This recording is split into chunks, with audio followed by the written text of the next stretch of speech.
Individual long term. Describe something you own, which is very important to you. You should say where you got it from, how long you've had it, what you use it for, and explain why it's important to you. You'll have to talk about the topic for 1 to 2 minutes. You have 1 minute to think about what you're going to say. You can make some notes to help if you wish.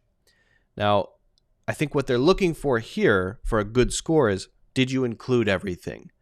Are you able to link the ideas together in a natural way, to put all of that information that they're asking for together in a coherent, clear sort of question, or rather response? And then they're going to evaluate then your use of phrases, natural phrases, and pronunciation, all of that as you're speaking. Okay, so this is one of the maybe the most important question of the speaking part. All right. I asked my friend Francis about that. Remember, you have 1 to 2 minutes for this, so don't worry if I stop you. I'll tell you when the time is up. Can you start speaking now, please? Yes. One of the most important things I have is my piano, because I like playing the piano. I got it from my parents to my 12th birthday, so I have it for about 9 years. And the reason why it is so important for me is that I can go into another world when I am playing piano. I can forget what's around me and I can forget my problems, and this is sometimes quite good for a few minutes, or I can play to relax, or just, to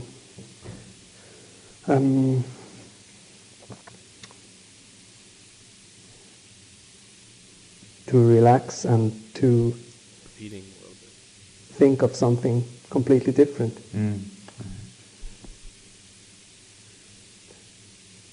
All of the things mentioned? Thank you. Would it be easy to replace this piano? I guess all of those are answered. Where you got it from, how long you've had it, what you use it for. Yes, I think there could have been more of a story there too. A big problem. Detail, probably. But I like my piano as it is, because I have it from my parents. It's some kind unique for me. All right.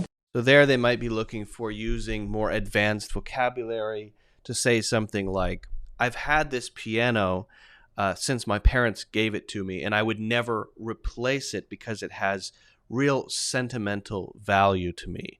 It means more to me because of how it was given to me, and when I play it, I think back to, I reminisce about all of the happy times I had in my childhood with my parents. It's maybe a symbol to me of how joyful and happy my childhood was. I don't know, something like that. So you might look for more advanced phrasing or vocabulary that might increase the score a little bit. You might get closer to a 9. If you repeat yourself a lot and use only simple vocabulary, it's not that that's wrong, but you might get a lower score because they're looking for your ability to use language well to tell a story, and use some slightly more advanced vocabulary.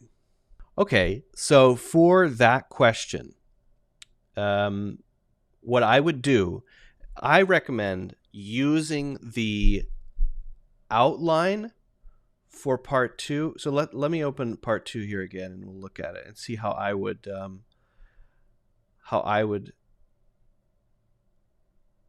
answer it, or how I would approach answering it, right?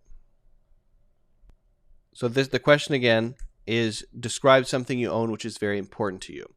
The first thing you have to do is you have to decide what you're going to talk about. If you don't decide that within your minute to prepare, then you're going to feel lost and you're not going to know what you're talking about. So first, say what it is.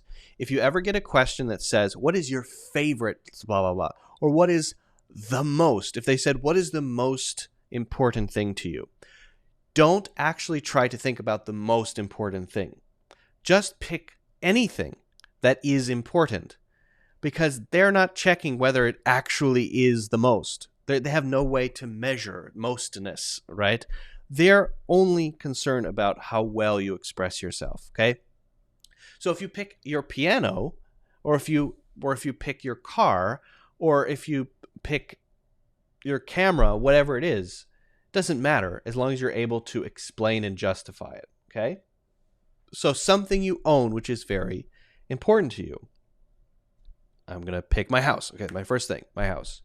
Okay, where you got it from. Now, that's where did I get it from is more like the backstory of it, right?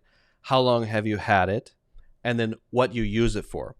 So my answer is going to be answer those questions, but it's not going to answer them really simply. If I choose an object like a camera that was given to me as a gift, then I'm going to use this a little more specifically as an outline. Where I got it from. Got it from my wife as a birthday gift in 2015. How long you've had it? 2015, so I've had it for about 7 years. What you use it for? I use it to take pictures. But again, that's a little too simple. If you just say those things, that's not going to be a good answer. You really have to imagine you're a storyteller, and then make sure as you're telling your story that these details get kind of included, okay? So, last year, my wife and I decided that it was time to leave New York City, and we thought the best way to do that would be to go to the countryside and build a house. So, that's what we did. We found an area that we really liked, and we started the process of building a house. And it was a really exhausting process, but that made it more meaningful. We got to make a lot of the choices, and we got to choose the paint and the decorations.